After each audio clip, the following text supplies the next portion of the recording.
In 1847, a young anthropologist named William Thornton traveled deep into the Arizona Territory. He carried notebooks, charcoal pencils, and an unshakable curiosity about the indigenous peoples who had called this land home for thousands of years. After 3 months living among a band of Navajo families, he wrote something strange in his journal, something that would haunt researchers for generations. There exists among these people a category of knowledge that cannot be spoken, not because they have forgotten it, not because they fear outsiders, but because the very act of speaking would destroy its power. They call it, roughly translated, the breath held between words. When I asked what this meant, every elder in the circle looked at the ground and refused to meet my eyes. What Thornton had stumbled upon was not merely secrecy, it was something far more profound, a system of cultural knowledge so deeply embedded in Native American psychology that it operated on principles most Western minds could barely comprehend. These were not superstitions. They were sophisticated psychological and social technologies that had evolved over 10,000 years of human experience on the American continent. Today, we're going to explore what those forbidden rituals actually were, not the sensationalized versions from movies, not the romanticized fantasies of New Age spirituality, the real practices, the ones that tribal elders still hesitate to discuss. Because here's what nobody tells you about Native American culture.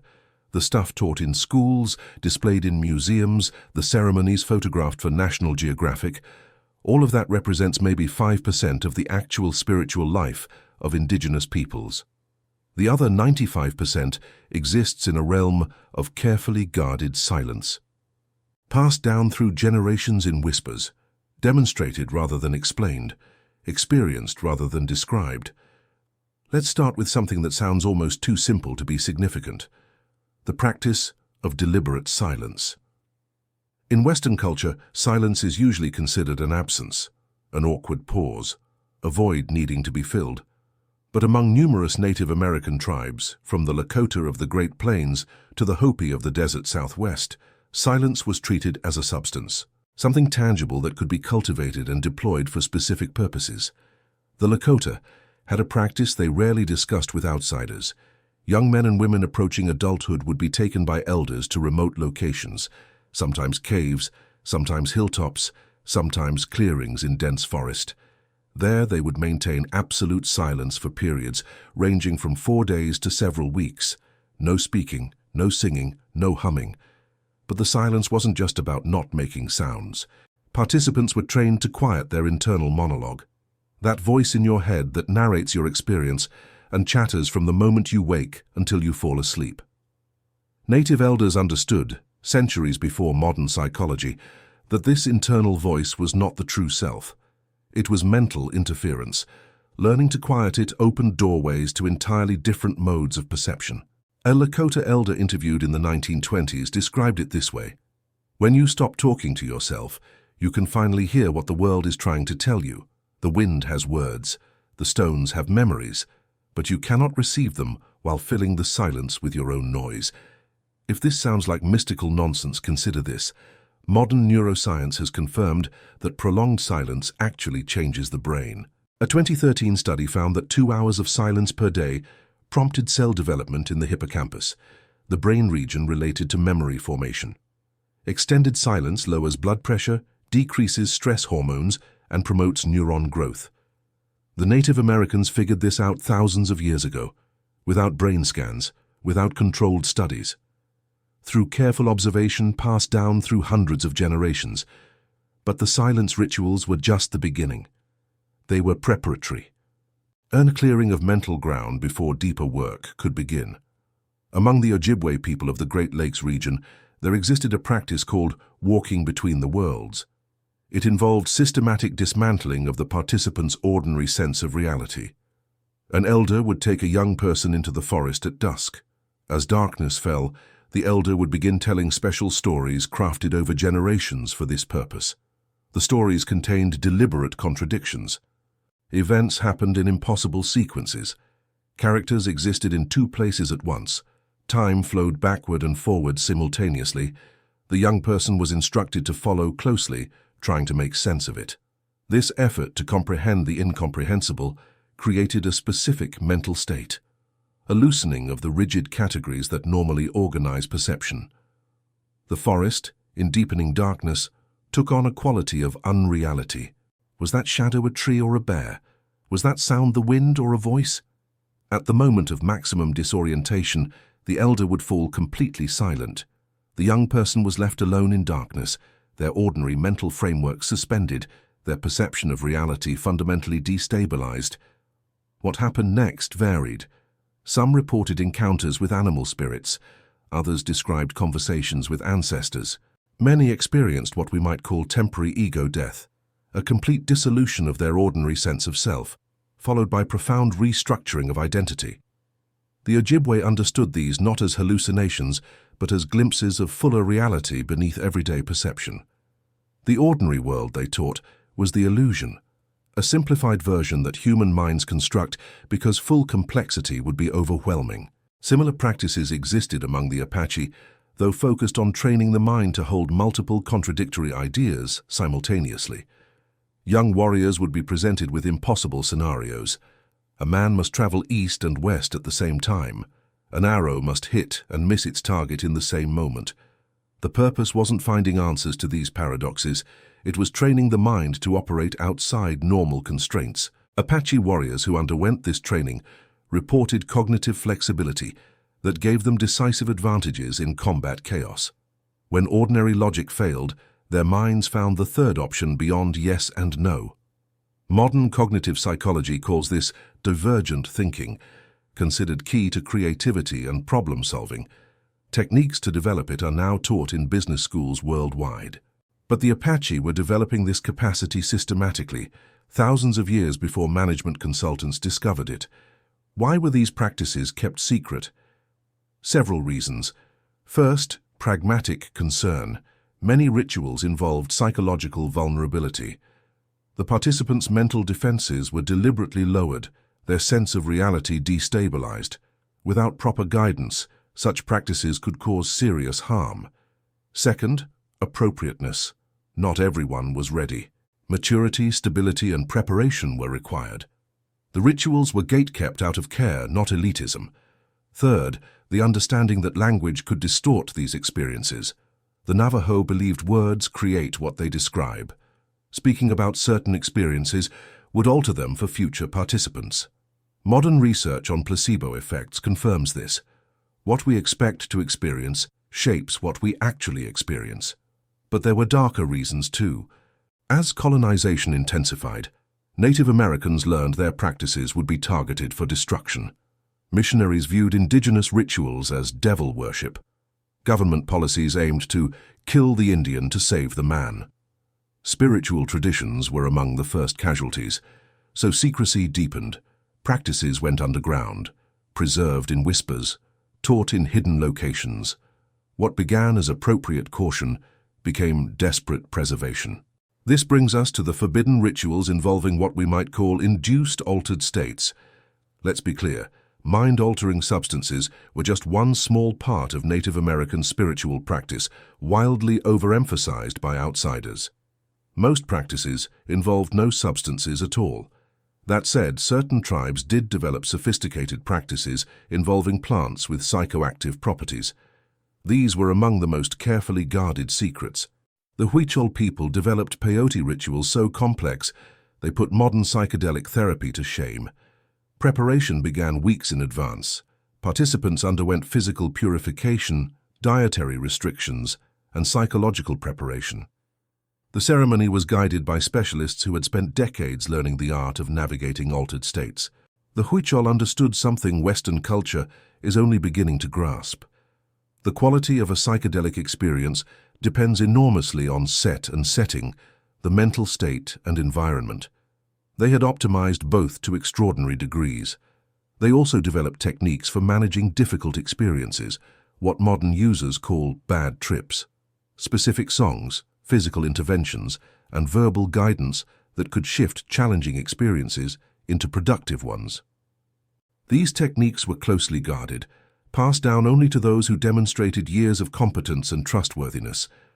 When these practices were ripped from cultural context by outsiders seeking recreational experiences, results were often disastrous. The plant without the protocol was like a loaded gun without safety training.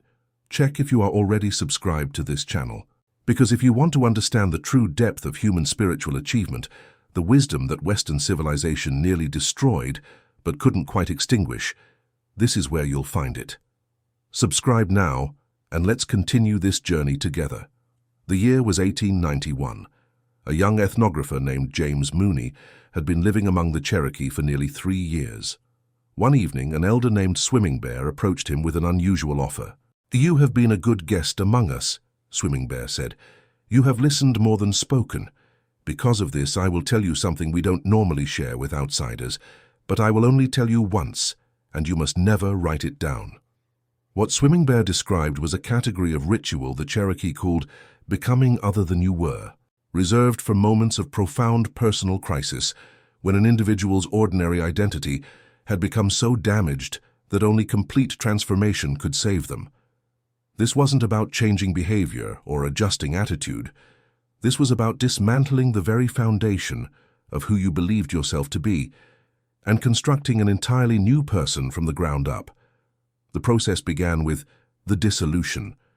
The individual would be isolated and stripped of everything defining their identity, their name temporarily taken away, possessions removed, no clothing marking clan or family. In extreme cases, they couldn't even speak, since language reinforced the old identity. This phase could last weeks. Trained community members provided food and shelter while maintaining strict prohibition on identity reinforcement. The person was treated as a blank slate, a being without history, without social role, without accumulated personality. Modern psychology has terms for what was happening: ego dissolution, depersonalization. In clinical contexts, these are often considered symptoms of mental illness. But the Cherokee understood them as potentially therapeutic if properly guided. The dissolution was followed by the emptiness. Having been stripped of old identity, the individual existed in a void. Profound anxiety and confusion often arose. Some wept for days, others fell into trance-like states. A few attempted to abort the process, but this was discouraged as it left them worse off than before. Those who tolerated the emptiness moved into the gathering. The new identity would begin to form. But here's what made the Cherokee approach unique. The new identity wasn't assigned. It emerged organically from the emptiness, shaped by visions, dreams, and guidance, but generated from within. The person emerging received a new name, often chosen based on experiences during the ritual. They were introduced to the community as if they were a new person, because in a real sense they were. The old person, with their old traumas and limitations, was considered to have genuinely died. Western psychology developed similar concepts only in the 20th century, but even modern approaches typically work within existing identity structure. The Cherokee approach was more radical: complete demolition and new construction. The Lakota had the Hanblecheya, often mistranslated as vision quest. It was about fundamental transformation. A person would go alone to a remote hilltop and remain for 1 to 4 days without food, water, or shelter. They would pray continuously. But beneath spiritual practice was a profound psychological process. Isolation, fasting, exposure to elements, and continuous prayer systematically broke down ordinary consciousness. The body's stress responses were triggered, sleep patterns disrupted. Under these conditions, the boundaries of self became fluid. Those who completed Hanblecheya often returned profoundly changed, not just in mood, but in fundamental personality. A timid person might become confident. Someone aggressive might find inner peace. Community members would comment that a different person had returned from the mountain. The elders understood this wasn't magic. It was the result of specific conditions allowing the psyche to reorganize.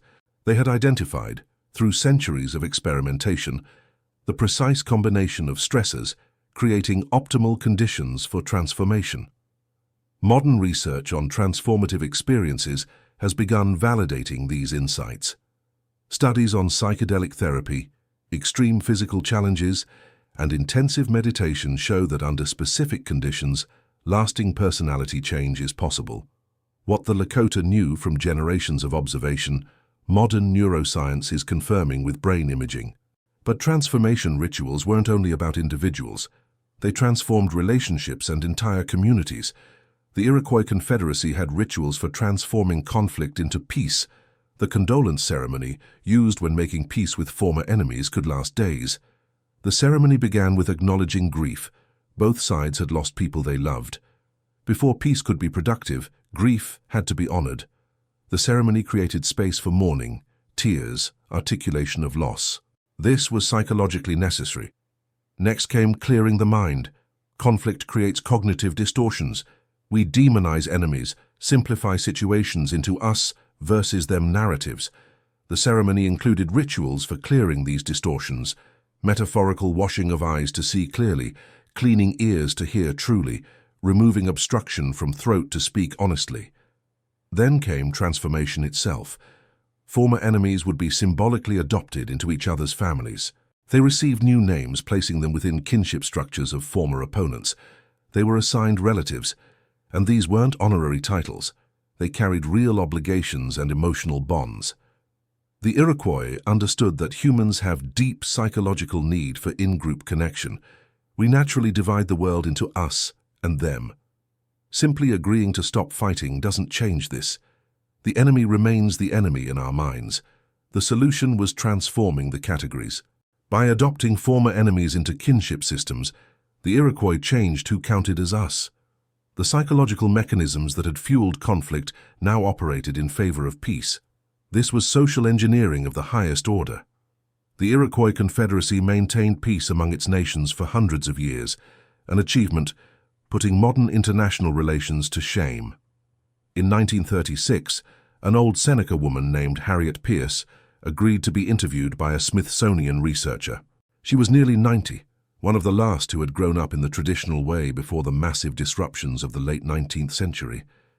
Near the interview's end, she paused, then said quietly, "There is something else, something we never told white researchers, but I am old now and someone should know." What she described was a system of dream work that went far beyond anything Western psychology had imagined. The Seneca had developed what can only be called a science of dreaming. Our ancestors understood, Harriet Pierce explained, that the dream world is not less real than waking.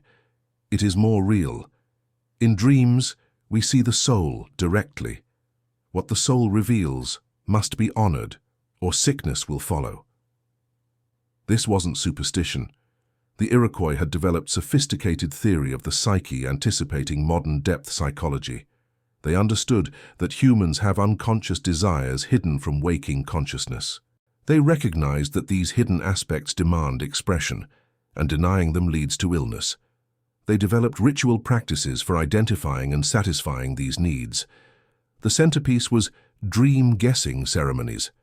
When someone had a significant dream, community members would attempt to guess what it revealed about the dreamer's soul.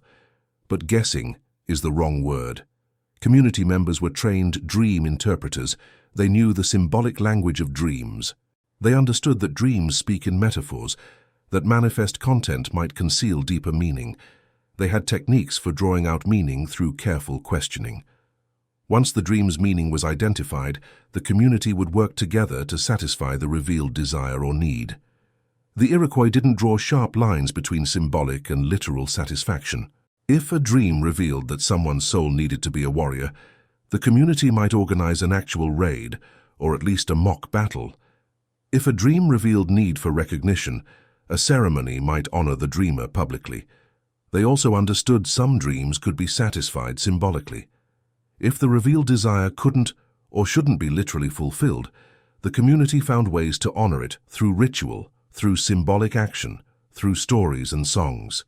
The key was that the need had to be acknowledged and addressed somehow. The parallels to modern psychotherapy are striking. Sigmund Freud developed his theory of dream interpretation more than 200 years after Jesuit missionaries first documented Iroquois dream practices.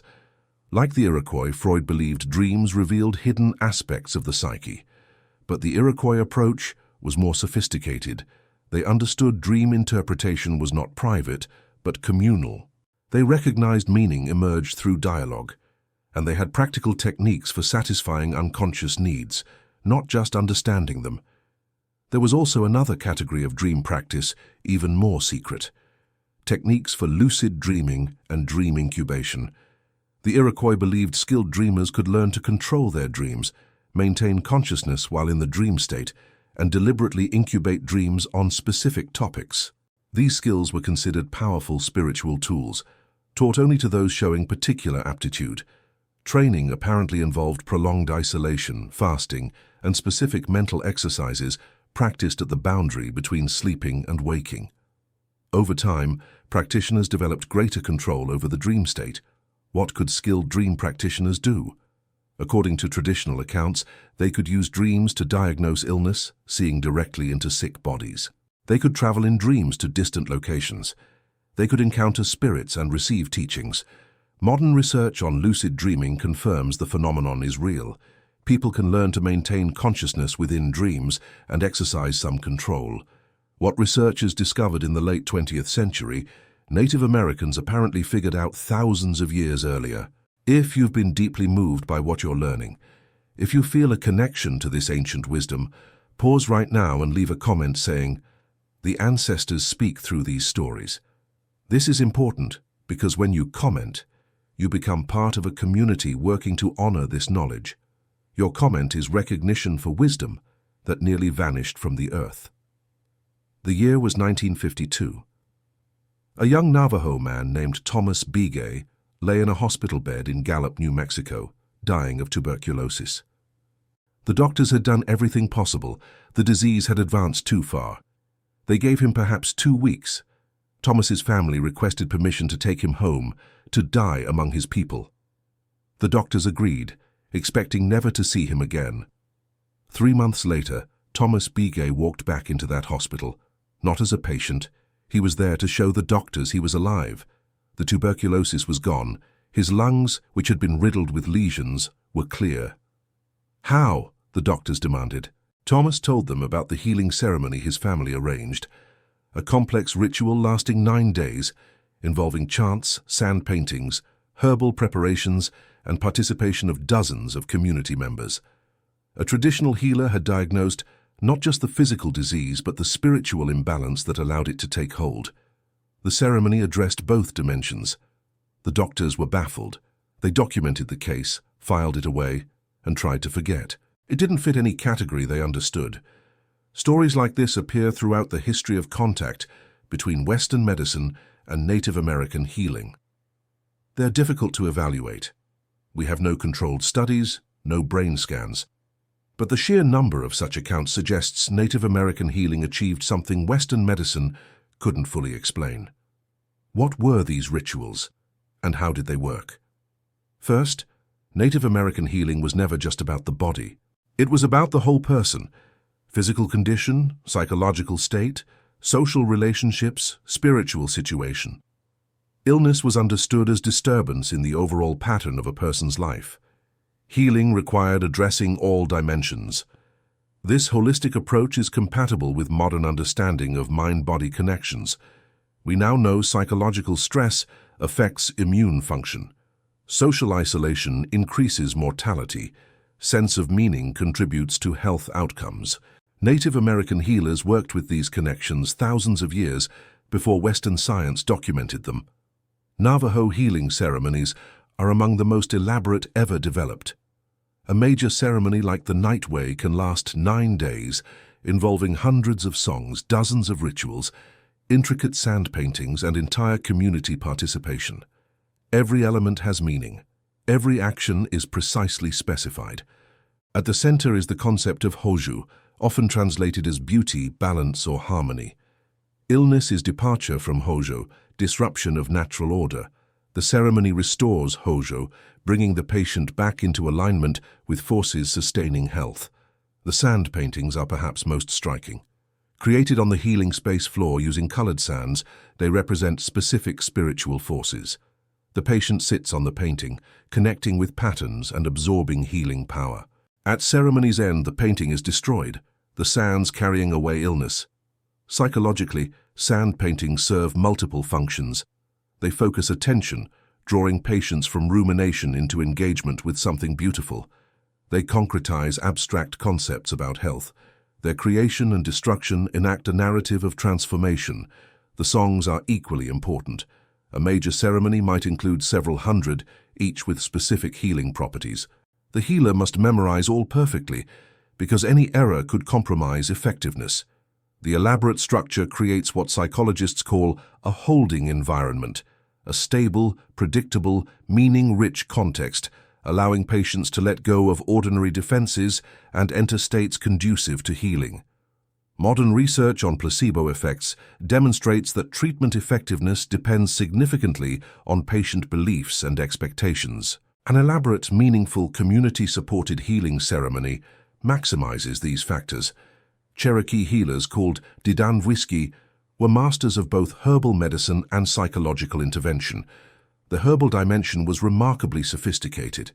Cherokee healers identified hundreds of plants with medicinal properties. Some has been validated by modern pharmacology. Plants used for pain relief contain salicylic acid, the active ingredient in aspirin. But Cherokee healers insisted plants alone weren't sufficient. The manner of preparation, words spoken during preparation, relationship between healer and patient, patient's state of mind, all affected effectiveness. This sounds mystical, but there's rational interpretation. The Cherokee discovered empirically that healing outcomes depended on factors beyond biochemical properties.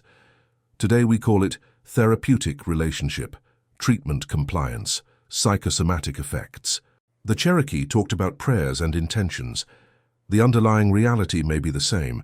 Cherokee also developed specific treatments for psychological disorders. They recognized conditions paralleling modern diagnoses of depression, anxiety, and PTSD, and had ritual interventions for them. For depression, they used going to water. Patients were taken to flowing streams at dawn and immersed in cold water while specific prayers were recited. The physical shock, combined with symbolic associations of cleansing and renewal, apparently produced significant relief. Modern research has actually explored cold water immersion for depression. Studies found the physiological response, including release of endorphins and norepinephrine, has mood-elevating effects. What the Cherokee discovered through observation, Western science is now validating. In the winter of 1866, a detachment of U.S. cavalry commanded by Captain William Fetterman pursued a small group of Lakota warriors near Fort Phil Kearny in Wyoming Territory. The captain had boasted that with 80 men he could ride through the entire Sioux Nation. The Lakota led Fetterman's troops over a ridge into an ambush. Within 20 minutes, all 81 soldiers were dead. The warriors later described the battle in ways that puzzled surviving officers. "They did not fight like men," one witness reported. "They fought like spirits. They felt no pain. Bullets struck them and they kept coming. It was as if they were already dead." The Lakota warriors had undergone specific rituals before battle. These transformed them from ordinary men into beings who could access states of consciousness and physical capabilities that seemed to transcend normal human limits. The warrior rituals were among the most secret and powerful practices developed. They addressed fundamental challenges of combat, fear, pain, hesitation, and the psychological devastation of killing. The foundation of Lakota warrior training was counting coup, often described as touching an enemy rather than killing them, treating it as bravery display. This completely misses the point. Counting coup was technology for training the mind to overcome deepest human instincts. When approaching an armed enemy trying to kill you, every fiber screams to flee or strike from safest distance. Counting coup required warriors to override these instincts completely, to move toward the enemy when survival mechanisms demanded retreat. This created warriors whose actions weren't governed by instinct. They had learned to choose responses where most people could only react. This capacity for conscious choice in combat chaos gave decisive advantages. But there was more. Specific rituals altered the warrior's relationship to pain, fear, and death itself. The most famous was the sun dance, still practiced today in modified forms. During the sun dance, participants had wooden skewers inserted through the skin and muscle of their chests. They would then be attached to a central pole and dance, pulling against the skewers until the flesh tore. From outside, this looks like self-torture. but participants describe something far more complex. The pain wasn't simply endured, it was transformed. Through specific techniques of breathing, movement, and mental focus, the dancer entered an altered state where pain lost its normal meaning. They still experienced intense sensation, but the suffering component, the mental resistance to pain, was absent. This had obvious combat applications. A warrior who completed the sun dance knew he could handle whatever physical suffering battle might bring. The fear of pain, which often paralyzes fighters, had been confronted and overcome. The sun dance achieved even more. Participants reported visions, encounters with spirit beings, and profound insights. They emerged with a sense of having died and been reborn. A warrior who experienced symbolic death faced actual death with different eyes. Death was no longer abstract, but a reality already touched and survived. The terror gripping most people facing death was reduced or eliminated. And a warrior who doesn't fear death is extraordinarily dangerous. There were also rituals for battle's aftermath, perhaps the most overlooked aspect of Native American warrior traditions, but possibly most relevant today. Every culture sending men into combat faces the problem of what happens after. Combat involves experiences violating ordinary moral constraints. Killing leaves psychological marks. The modern term is PTSD, but Native American cultures had addressed this for thousands of years. Among the Lakota, warriors returning from battle underwent rituals designed to help them transition back to peaceful society. These acknowledged what they had done. They honored courage and sacrifice. They provided framework for understanding and integrating extreme experiences. The warrior who killed wasn't expected to simply forget. The killing was marked, remembered, processed. Specific ceremonies acknowledged the life taken. The warrior was purified, not because killing was wrong, but because it created spiritual heaviness needing to be lifted. These reintegration rituals seem remarkably effective at preventing chronic psychological damage plaguing modern combat veterans. Warriors who had killed, who had witnessed friends die, somehow returned to communities and functioned as husbands, fathers, and peaceful members. How the rituals created structure for processing trauma. They provided cultural framework, giving meaning to experiences. They offered community support and recognition. They included specific practices, some physical like sweat lodges, some psychological like storytelling and dream work, helping the psyche integrate what happened. Modern approaches to combat trauma are only beginning developing similar insights. The discovery that talking about trauma in safe contexts helps process it. The recognition that meaning-making is crucial. The growing use of ceremonial elements in veteran treatment, all echo practices Native Americans developed over millennia. We've journeyed through hidden landscape of Native American ritual traditions, practices for transforming consciousness, working with dreams, healing the sick, preparing for combat. We've seen how these traditions represented thousands of years of accumulated wisdom about human psychology and potential. And we've seen how this wisdom was nearly destroyed. Colonization involved systematic destruction of indigenous cultures at every level. Languages forbidden, children removed from families, religious practices banned, elders persecuted, lineages of transmission broken. What survived did so through extraordinary courage, families maintaining practices in secret, elders memorizing songs, stories, and protocols, communities disguising traditions as acceptable activities. Now in the 21st century, there's growing movement to reclaim and revitalize these traditions. Native American communities are working to recover lost knowledge, reconstruct damaged practices, and adapt traditional wisdom for contemporary contexts. This work faces enormous challenges. So much was lost that can never be fully recovered. Cultural contexts have changed irrevocably, and there are legitimate concerns about appropriation by outsiders seeking power without respecting origins. But there is hope. Young people in Native communities are learning traditional languages. Ceremonies nearly vanished are being revived. Elders are being supported in passing on what they know. And something else is happening. Modern science is beginning to confirm insights that Native American traditions embodied for millennia. The power of silence to transform the brain, the malleability of identity, the therapeutic potential of dreams, mind-body connections affecting health, the psychology of trauma treatment. In each area, Western science is rediscovering what indigenous peoples knew, not because they had mystical wisdom beyond science, but because they had thousands of years to observe human beings carefully and develop effective practices through trial and error. Their knowledge was empirical, based on experience and observation. This convergence offers possibility for synthesis, not appropriation of indigenous practices, but genuine dialogue between knowledge systems that might benefit everyone. What might we learn?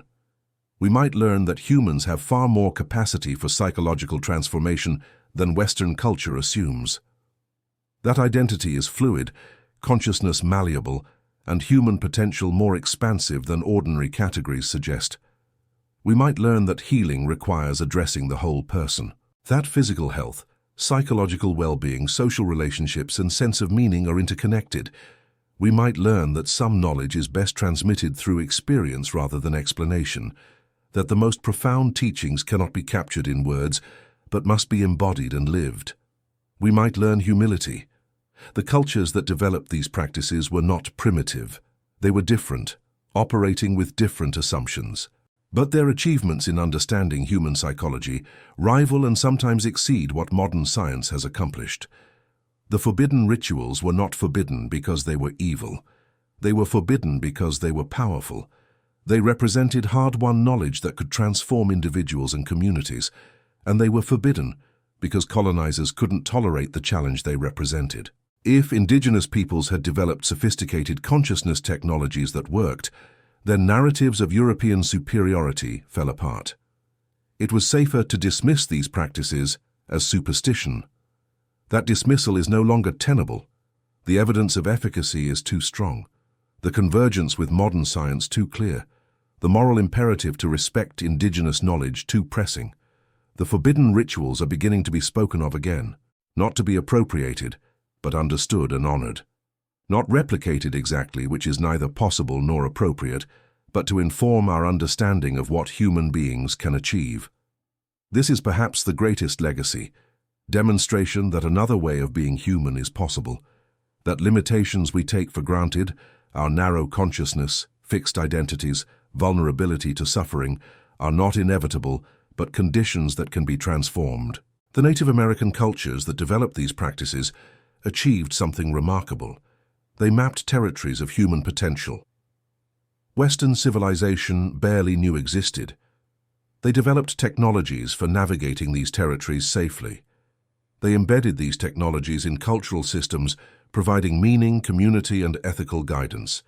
We cannot and should not simply adopt these practices as our own. They belong to the peoples who developed them, who suffered to preserve them, who worked to revitalize them. But we can learn from them. We can let them inform our understanding, and we can support indigenous communities reclaiming their heritage.